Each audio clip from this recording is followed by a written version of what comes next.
राधे राधे, हरे कृष्णा। दोस्तों, आज हम आपके लिए भगवान श्री कृष्ण की लीलाओं के अंतर्गत 65वां अध्याय लेकर प्रस्तुत है, जिसके अंतर्गत भगवान श्री बलराम की वृंदावन यात्रा का वर्णन किया गया है। भगवान श्री बलराम अपने माता पिता यशोदा जी एवं नंद महाराज के दर्शन के लिए अत्यंत उत्सुक थे। अतएव उन्होंने अत्यंत उत्साह के साथ वृंदावन के लिए प्रस्थान किया।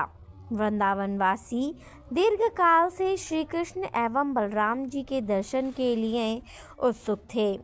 जब भगवान बलराम ने वृंदावन में प्रवेश किया, तब गोप तथा गोपियां सभी वयस्क हो चुके थे। तो भी इनके आगमन पर उन सब ने उनका आलिंगन किया तथा बलराम जी ने भी गोप गोपियों का आलिंगन किया। इसके पश्चात वे नंद महाराज और यशोदा जी के समक्ष गए और उन्हें सादर प्रणाम किया।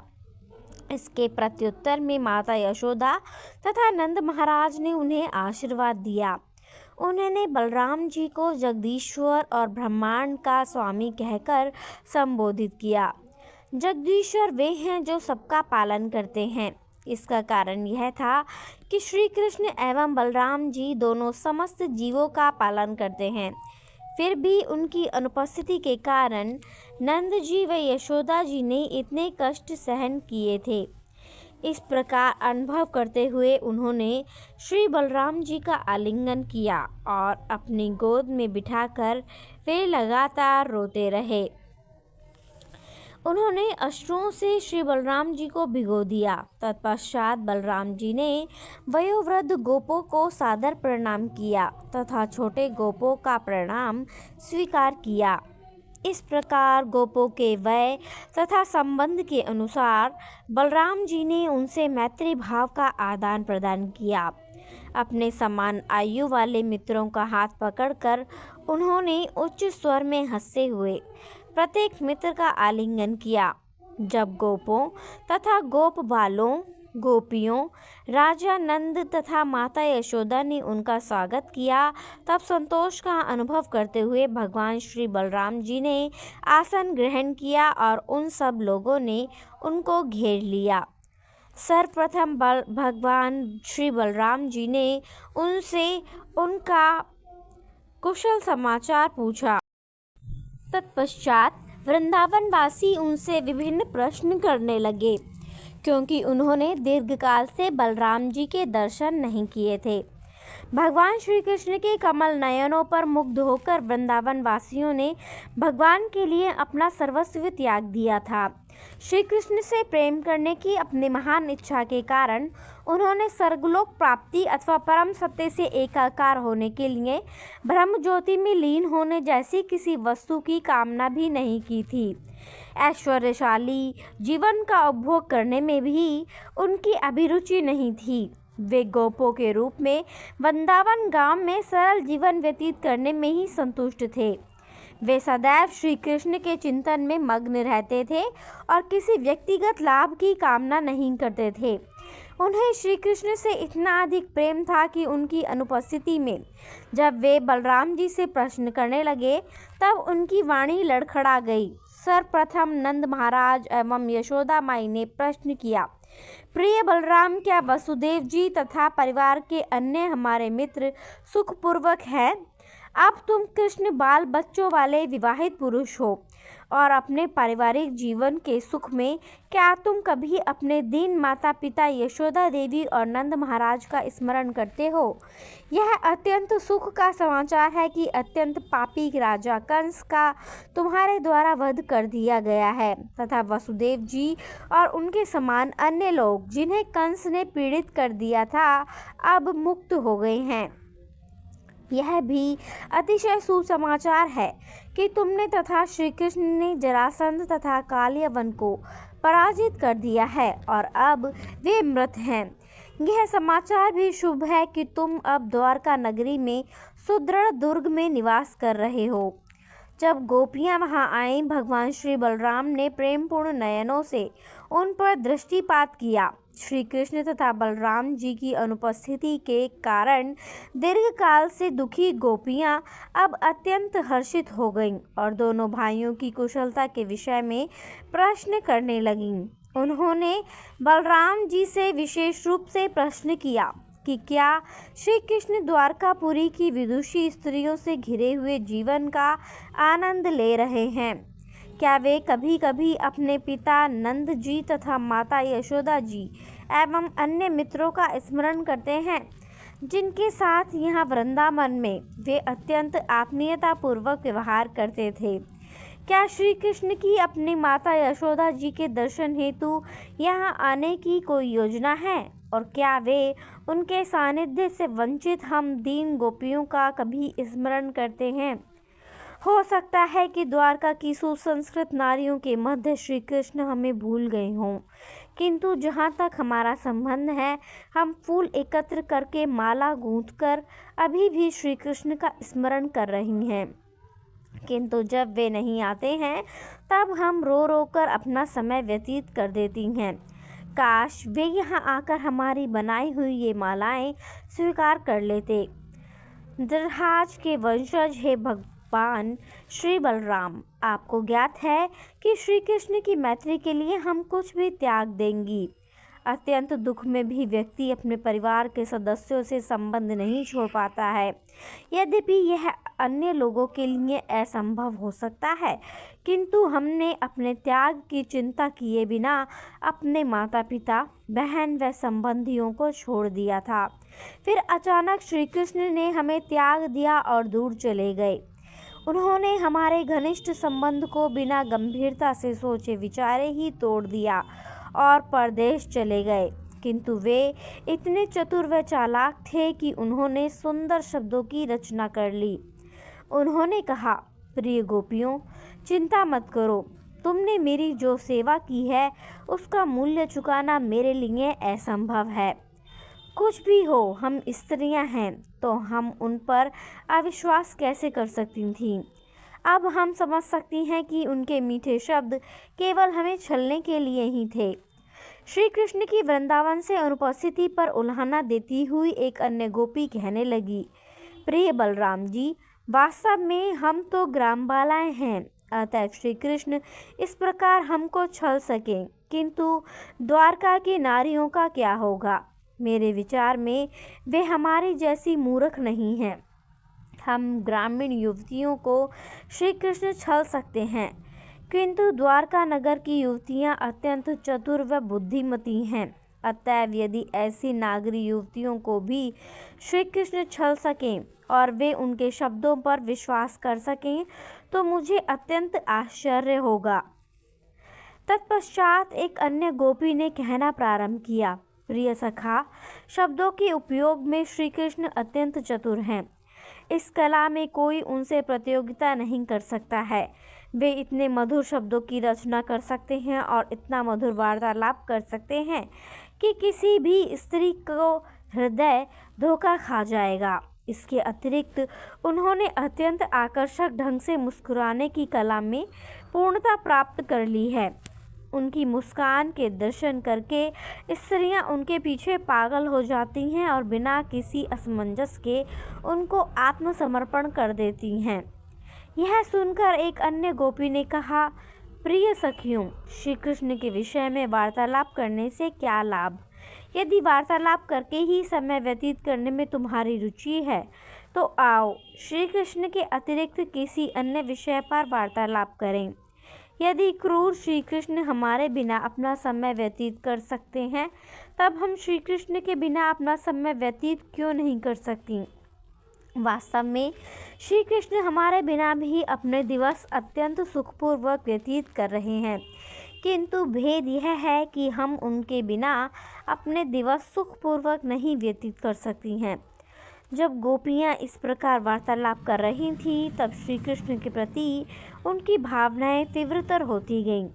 वे श्री कृष्ण की मुस्कान, श्री कृष्ण के प्रेमपूर्ण शब्द, श्री कृष्ण की आकर्षक आकृति, श्री कृष्ण के लक्षणों एवं श्री कृष्ण के आलिंगनों का अनुभव कर रही थीं।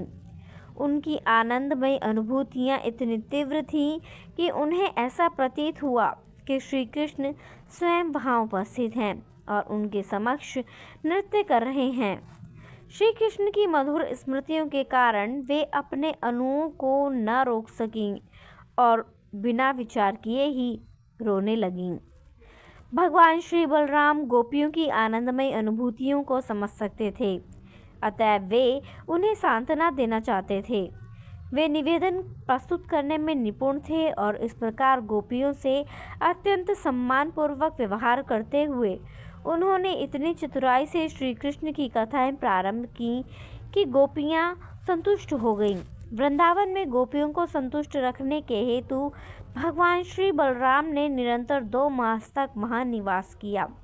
वे 2 मास थे, चैत्र तथा वैशाख। उन 2 महीनों तक गोपियों के साथ निवास किया और दाम्पत्य प्रेम की उनकी कामना को संतुष्ट करने के लिए उन्होंने प्रत्येक रात्रि गोपियों के साथ वन में व्यतीत किए।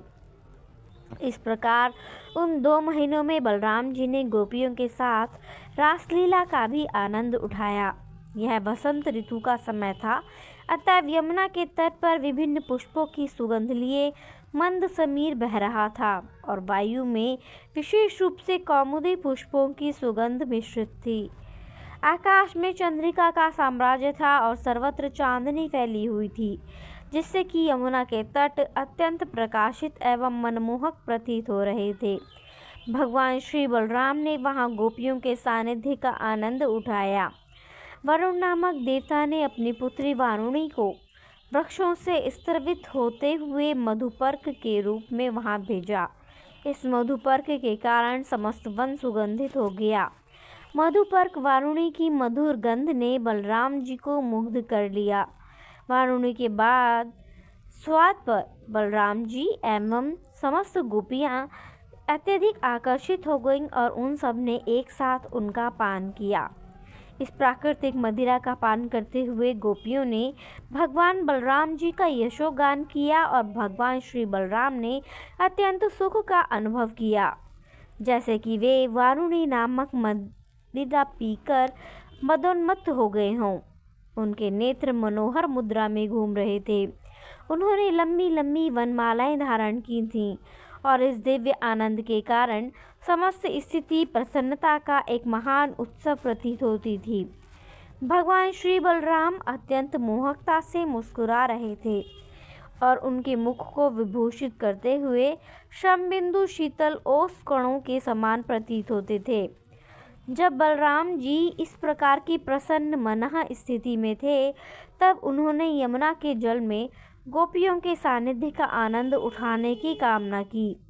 अतः उन्होंने यमुना को समीप आने का आदेश दिया, किंतु उन्हें मदोन्मत्त मानकर यमुना ने उनके आदेश की उपेक्षा की। यमुना द्वारा अपने आदेश की उपेक्षा होने पर भगवान श्री बलराम अत्यंत अप्रसन्न हो गए। वे तत्काल ही नदी की समीप भूमि को अपने हल से खोद देना चाहते थे। भगवान श्री बलराम जी के पास हल तथा गदा नामक 2 अस्त्र हैं और वे आवश्यकता पड़ने पर उनसे कार्य लेते हैं। इस समय वे यमुना को बलपूर्वक लाना चाह रहे थे और उन्होंने अपने हल की सहायता ली। वे यमुना को दंड देना चाहते थे क्योंकि उसने उनके आदेश का पालन नहीं किया था। उन्होंने यमुना को संबोधित किया, अरे नीच नदी, तुमने मेरे आदेश की चिंता नहीं की। अब मैं तुम्हें पाठ पढ़ाऊंगा। तुम स्वेच्छा से मेरे समीप नहीं आई। अब अपने हल की सहायता से मैं तुम्हें आने के लिए बाध्य कर दूंगा। मैं तुम्हें सैकड़ों बिखरी हुई जलधाराओं में विभक्त कर दूंगा। जब यमुना को इस संकट का आभास हुआ तो वह बलराम जी की शक्ति से अत्यंत भयभीत हो गई। वह तत्काल स्वयं वहां आई और इस प्रकार से स्तुति करते हुए उनके चरण कमलों पर गिर पड़ी। प्रिय बलराम जी, आप सर्वाधिक शक्तिशाली व्यक्ति हैं तथा आप सबको सुख देने वाले हैं। दुर्भाग्यवश मैं आपके यशस्वी व श्रेष्ठ पद को भूल गई थी, किंतु अब मुझे बुद्धि आ गई है। मुझे स्मरण है कि आप अपने अंश मात्र शेषनाग के रूप में समस्त लोकों का भार अपने शीश पर उठाए हुए हैं। आप समस्त ब्रह्मांड के पालक हैं। प्रिय श्री भगवान, आप षड ऐश्वर्यों से पूर्ण हैं। आपकी सर्वशक्तिमत्ता को भूल जाने के कारण मैंने भ्रमवश आपके आदेश की अवहेलना की है और इस प्रकार मैं भयंकर दोषिनी बन गई हूँ। किंतु प्रिय भगवान, कृपया यह जान लीजिए कि मैं आपकी शरणागत हूँ। आप अपने भक्तों के प्रति अतिशय स्नेह रखते हैं, अतएव कृपया आप मेरी धृष्टता एवं भूल को क्षमा करें और अपनी अहेतु की दया से अब आप मुझे बंधन से मुक्त कर दें। इस विनम्र प्रवृत्ति के प्रदर्शन के पश्चात यमुना को क्षमा कर दिया गया और वह समीप आ गई। भगवान श्री बलराम उसी प्रकार गोपियों के साथ जब जल में उस जल विहार का आनंद लाभ करना चाहते थे, जैसे एक हाथी अपनी अनेक हथनियों के साथ जल क्रीड़ा का आनंद लेता है। दीर्घकाल के पश्चात जब भगवान श्री बलराम जी ने जी भरकर आनंद उपभोग कर लिया, तब वे जल से बाहर आए। तत्काल ही एक श्रीदेवी ने उन्हें एक उत्तम नीलांबर स्वर्ण निर्मित एक मूल्यवान कंठहार अर्पित किया। यमुना में स्नान करने के उपरांत नीलांबरधारी तथा स्वर्ण आभूषणों से सज्जित भगवान श्री बलराम सबको अत्यंत आकर्षक लगे। भगवान श्री बलराम गौर वर्ण के हैं और जब वे उचित रूप से वस्त्रादि धारण कर चुके तो वे स्वर्ग में राजा इंद्र के श्वेत हाथी के समान दिखाई दिए। भगवान श्री बलराम के हल से खोदी जाने के कारण यमुना नदी की अभी भी बहुत सी छोटी छोटी शाखाएं हैं। यमुना नदी की ये समस्त शाखाएं अभी भी भगवान श्री बलराम की सर्वशक्तिमत्ता का यशवर्धन कर रही हैं। 2 मास तक भगवान श्री बलराम तथा गोपियों ने नित्य रात्रि को साथ साथ लीलाओं का आनंद उपभोग किया, किंतु समय इतनी शीघ्रता से व्यतीत हो गया कि वे सब रात्रियां केवल एक रात्रि के समान प्रतीत हुई। भगवान श्री बलराम की उपस्थिति में समस्त गोपियां तथा वृंदावनवासी उतने ही प्रसन्न थे जितने कि पहले दोनों भाइयों भगवान श्री कृष्ण व भगवान श्री बलराम की उपस्थिति में रहते थे।